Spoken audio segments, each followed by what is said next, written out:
Hello बच्चों। तो मैं आपके लिए लेकर आ गया हूँ पार्ट 2, जिसमें हम क्लास 10 साइंस के मोस्ट इम्पोर्टेंट टॉपिक पढ़ने वाले हैं। इससे पहले मैंने पार्ट 1 डाल दिया है, जिसके अंदर हमने पार्ट 1 से लेकर 6 तक के मोस्ट इम्पोर्टेंट टॉपिक्स डिस्कस कर लिए थे कि साइंस के एग्ज़ाम में, बोर्ड परीक्षा के पेपर में हमें इन टॉपिकों से प्रश्न देखने को मिलेंगे। अब मैं उसके बाद के जो चैप्टर हैं उनमें से जो इम्पोर्टेंट टॉपिक्स है, बहुत सर्च करने के बाद में मैं इन टॉपिक्स को आपको बता रहा हूँ। तो आप इन टॉपिक्स में जो भी क्वेश्चन बनते हैं उनको ज़रूर पढ़ के जाएं, इससे आपके बोर्ड एग्जाम में बहुत अच्छे नंबर आएंगे। तो आप एक बार इन्हें ज़रूर देखें। तो चलिए स्टार्ट करते हैं हम चैप्टर नंबर 9 से। चैप्टर नंबर 9 जो है आनुवंशिकी का, जिसमें आपको क्या क्या पढ़ के जाना है यह मैं आप लोगों को बता रहा हूँ। देखिए, पहला आपको मेंडल का योगदान क्या था इसके बारे में पढ़ के जाना है। मेंडल के नियम, जैसे कि प्रभाविता का नियम, स्वतंत्र अपव्यवन का नियम और जो भी पृथक्करण का नियम था, वो सभी नियम, और जीन प्रारूप, लक्षण प्रारूप, इनका अनुपात क्या होता है, ये सभी आप लोगों को पढ़ना है। इसके अलावा लिंग निर्धारण का जो डायग्राम है वो भी आपको पढ़ के जाना है। उपार्जित एवं आनुवांशिक लक्षण जो होते हैं उसके बारे में भी आपको इसमें पढ़ने हैं। इसके बाद में आप लोगों को जाति उद्भव के बारे में और समजातीय व समवर्ती अंग में क्या अंतर होता है वो, और जीवाश्म के बारे में पढ़ के जाना है। ये तो थे चैप्टर नंबर 9 के इम्पोर्टेंट टॉपिक्स। अब देखिए, आप चैप्टर नंबर 10 में क्या क्या पढ़ के जाएंगे। आपको परावर्तन के नियम तो जरूर पढ़ के जाना है, और जो भी दर्पण है, अवतल दर्पण, उत्तल दर्पण, इनका जो किरण आरेख होता है वो बनाना आपको आना चाहिए। 100% इसमें से 1% मिलेगा, और मिलेगा तो मिलेगा, पढ़ के जाना। किरण आरेख बहुत अच्छे से समझ लेना। अगर आपको नहीं आता है तो मैंने वीडियो डाल रखे हैं, उनमें आप जाके देख लेना। इसके अलावा आपको दर्पण सूत्र और आवर्धनता क्या होती है, इनका सूत्र भी आना चाहिए, और इनके आवर्धन क्षमता धनात्मक होगी तो प्रतिबिंब कैसा बनेगा, ऋणात्मक होगी तो कैसा बनेगा, और इनसे संबंधित न्यूमेरिकल, इस चैप्टर में से न्यूमेरिकल आने की संभावना है। संभावना क्या, आप तो मान लीजिए आएगा ही इसके अंदर से न्यूमेरिकल। इसके अलावा दर्पणों के उपयोग के बारे में मैंने बहुत अच्छे तरीके से, फनी तरीके से आपको बता रखा है कि किस तरीके से आप अवतल दर्पण और उत्तल दर्पण का उपयोग याद कर सकते हैं। तो वहाँ आप वीडियो में जाके देख सकते हैं। प्रकाश का अपवर्तन क्या होता है, अपवर्तन के नियम, ये भी आपको पता होना चाहिए। अपवर्तनांक और सभी जो पदार्थ हैं कुछ इंपॉर्टेंट उनके अपवर्तनांक मैंने शॉर्ट वीडियो में डाल रखे हैं, आप वहाँ से देख लेना। महत्वपूर्ण पदार्थों के अपवर्तनांक, वहाँ से 1 नंबर का प्रश्न मिल सकता है। लेंस से प्रतिबिंब का निर्माण कैसे होता है, और लेंस क्या होते हैं, कितने प्रकार के होते हैं, इन सभी के बारे में आपको पढ़ के जाना है। लेंस की क्षमता P = 1/f, मात्रक डायोप्टर, ये सभी आपको इसके बारे में पढ़ना है। अवतल लेंस कब लगेगा, उत्तल लेंस कब लगेगा। तो इस तरीके से चैप्टर नंबर 10 के ये इंपॉर्टेंट टॉपिक्स मैंने आपको बताएं, तो आपको ये तो जरूर पढ़ के जाने ही हैं। नेक्स्ट, इसके बाद में हम नेक्स्ट चैप्टर के बारे में डिस्कस करेंगे कि उसमें से कौन कौन से टॉपिक आने वाले। चैप्टर नंबर 11 में आपको क्या क्या पढ़ना है। देखिए, मोतियाबिंद के बारे में आपको पढ़ के जाना है कि मोतियाबिंद क्यों होता है, मोतियाबिंद के निवारण के लिए कौन सा लेंस उपयोग में लिया जाता है। इसके अलावा दृष्टि दोष एवं उसका निवारण कैसे किया जाता है, इसके बारे में निकट दृष्टि दोष में कौन सा लेंस लगता है, दूर दृष्टि दोष में कौन सा लेंस लगता है, तो इन सभी के बारे में मैंने ट्रिक से बता रखा है। तो एक बार शॉर्ट वीडियो जरूर देखें। विक्षेपण, प्रकाश का जो विक्षेपण होता है उसके बारे में 7 रंगों में बंटना प्रिज्म के द्वारा, वो विक्षेपण की घटना। प्रकीर्णन, प्रकाश का फैलना, अपवर्तन के क्या क्या प्रभाव देखने को मिल सकते हैं, इन सभी के उदाहरण आपको पढ़ के जाना है। टिंडल प्रभाव क्या होता है, टिंडल प्रभाव, प्रकाश का प्रकीर्णन 2 बार हो गया, प्रकीर्णन आपको पढ़ के जाना है। इसके अलावा आपको मानव नेत्र का सचित्र वर्णन आना चाहिए। क्या, मानव नेत्र का सचित्र वर्णन आपको आना चाहिए। इसके अलावा समंजन क्षमता का टॉपिक बहुत इंपॉर्टेंट है, इसे जरूर पढ़ के जाएं। तो मैंने आपको चैप्टर नंबर 11 के इंपॉर्टेंट टॉपिक्स बता दिए, तो इन्हें तो जरूर ही पढ़ना है। देखिए, हार्ड वर्क से काम नहीं चलता, अब आप लोगों को स्मार्ट स्टडी करनी है। अगर आप स्मार्ट स्टडी नहीं करेंगे, आप उन टॉपिकों को नहीं पढ़ेंगे जिनमें से बोर्ड एग्जाम में प्रश्न बन सकते हैं, तो आपकी पूरी मेहनत खराब हो सकती है, आपका जो समय है वो भी खराब हो सकता है। इसलिए पढ़े वही जहाँ से प्रश्न आए, तो हम वही पढ़ेंगे जहाँ से प्रश्न आने के संभावनाएं बहुत ज़्यादा है। तो मैं बहुत रिसर्च के आधार पर आप लोगों को एक टॉपिक बता रहा हूँ, तो आप ज़रूर से इन टॉपिकों के बारे में पढ़ के जाएँ। और मैंने अपने चैनल पे क्रैश कोर्स डाल रखा है, तो एक बार आप क्रैश कोर्स ज़रूर देख लें और एक बार कमेंट बॉक्स में ज़रूर बताएं कि आपको कैसा लगा क्रैश कोर्स, और अपने दोस्तों के साथ शेयर भी करें। मैं इतनी मेहनत करके आपके लिए वीडियो बना रहा हूँ, तो आपका इतना तो फ़र्ज़ बनता है कि आप मेरी थोड़ी हेल्प करें।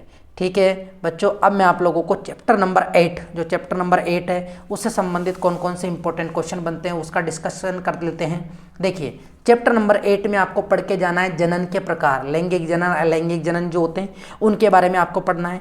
एकल जीवों में प्रजनन कैसे होता है उसके बारे में पढ़ना है। अमीबा में जो विखंडन होता है उस प्रक्रिया के बारे में, पुनरुद्भवन क्या होता है, मुकुलन क्या होता है, बीजाणु समागम क्या होता है, कायिक जनन, लैंगिक जनन, उत्तक संवर्धन, ये सभी जो टॉपिक्स हैं इनके बारे में आपको याद करना है, इसको पढ़ के जाना है।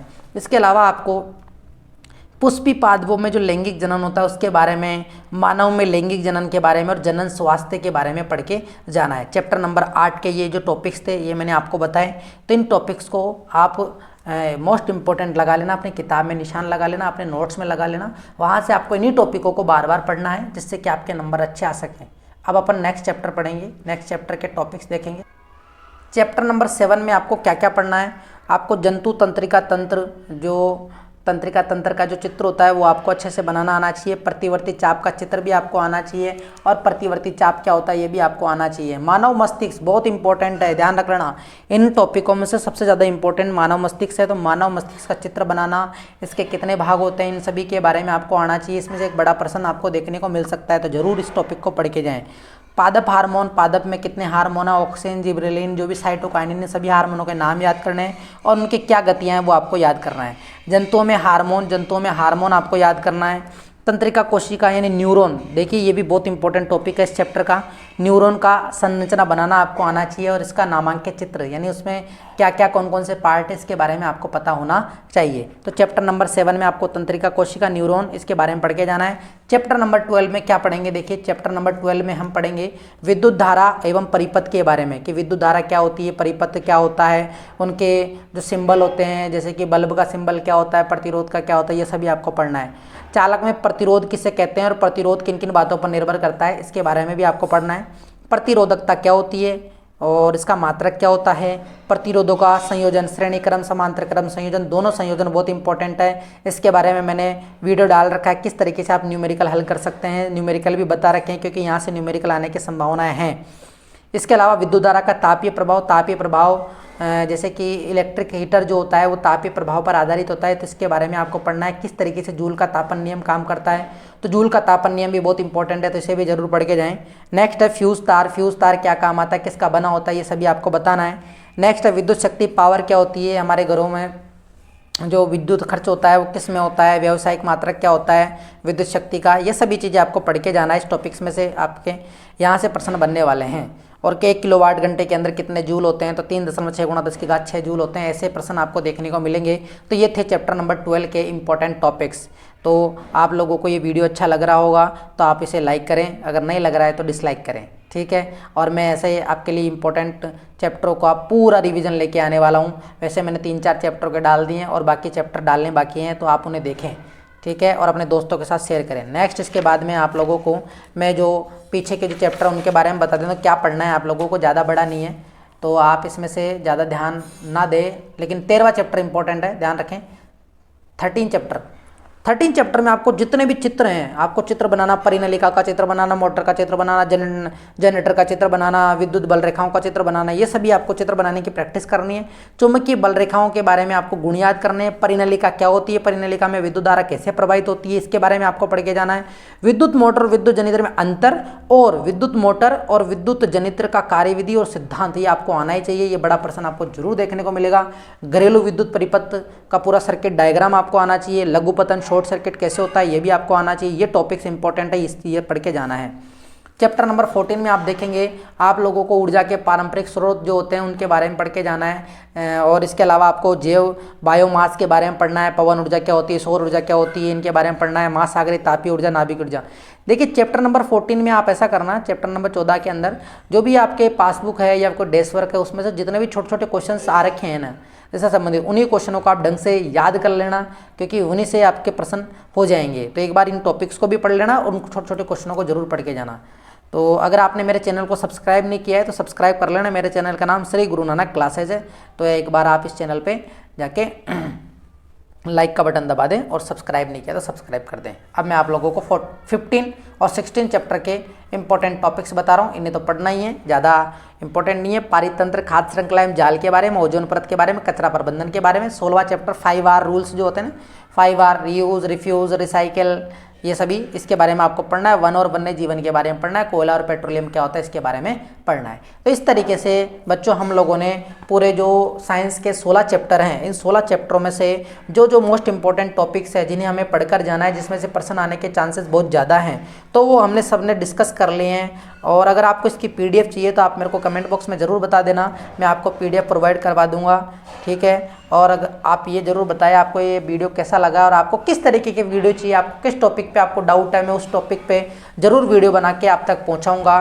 तो आप लोग मेरा सपोर्ट करें, मैं आपको सपोर्ट कर रहा हूं, आपकी हर समस्या का सॉल्यूशन करेंगे। मेरे व्हाट्सअप नंबर आपको मैं प्रोवाइड करवा दूंगा, जिस पर आप अपनी कोई भी समस्या है वो आप मेरे से पूछ सकते हो, डिस्कस कर सकते हो। मेरे व्हाट्सअप नंबर जो हैं उस पर आप मैसेज कर सकते हो, ठीक है बच्चों। तो अपनी तैयारी में जुड़े रहें। लास्ट समय है, अगर लास्ट समय में आपने पढ़ाई नहीं करी तो ये मान लेना आपका रिजल्ट बहुत ख़राब चला जाएगा। अगर आप खरगोश की तरह आपने शुरुआत में बहुत अच्छी पढ़ाई कर ली और लास्ट में जाके आप सो रहे हो, तो इसका मतलब आपका रिजल्ट यानी आपको असफलता मिलने वाली है। अगर आप कछुए की तरह कंटिन्यू आप धीरे धीरे चलते चलते धीरे धीरे पढ़ाई करते रहोगे तो आपका सिलेबस भी कवर हो जाएगा और आपकी तैयारी भी बहुत अच्छी हो जाएगी और आपके बोर्ड एग्जाम में नंबर भी आएंगे, आपको कोई टेंशन नहीं होगी। तो स्वस्थ रहो, मस्त रहो और पढ़ाई करते रहो। मिलते हैं नेक्स्ट वीडियो में, तब तक के लिए जय हिंद।